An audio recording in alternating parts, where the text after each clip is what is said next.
Eu sou Sérgio Vidal, sou antropólogo, pesquiso o uso da cannabis e de outras plantas há mais de 10 anos e atualmente sou presidente da Associação Multidisciplinar de Estudos sobre a Maconha Medicinal.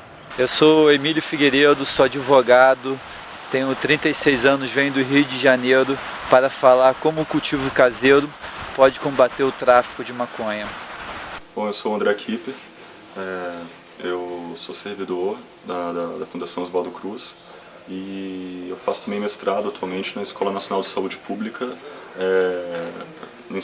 com o tema maconha medicinal, né? Regulação da maconha medicinal, principalmente na América do Norte, nos Estados Unidos e no Canadá, e os impactos dessas leis de maconha medicinal sobre os indicadores de saúde pública. Meu nome é Mauro Machado Scheiben, sou formado em Direito em Brasília, pós-graduado em Direito e Jurisdição pela Escola da Magistratura, trabalhei no Supremo Tribunal Federal, advoguei por 11 anos, atualmente sou analista judiciário do Tribunal de Justiça do Distrito Federal.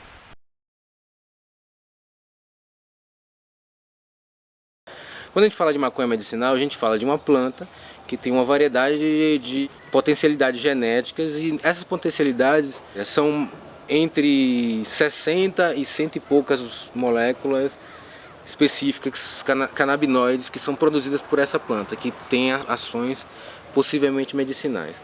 A gente pode ter aqui no Brasil também, né, em breve, se a gente mudasse a nossa legislação sobre maconha, a gente veria melhorias nos índices, por exemplo, de nossa qualidade de vida de forma geral, de toda a sociedade, né?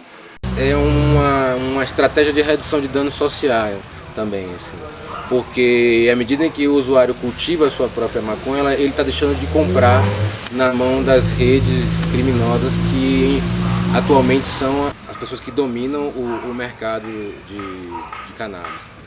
É muito importante que quem pratica o autocultivo não abaixe a cabeça, não se veja como um criminoso. Na verdade, quem pratica o autocultivo, quem cultiva a maconha para si mesmo, está autotutelando um direito fundamental. Não, vários. Direito fundamental à felicidade, direito fundamental à vida, direito fundamental à dignidade, direito fundamental à saúde, direito fundamental à intimidade, direito fundamental de crença e direito fundamental de consciência. Dando destaque, inclusive, ao uso religioso, que é a bandeira que eu mais compartilho hoje em dia.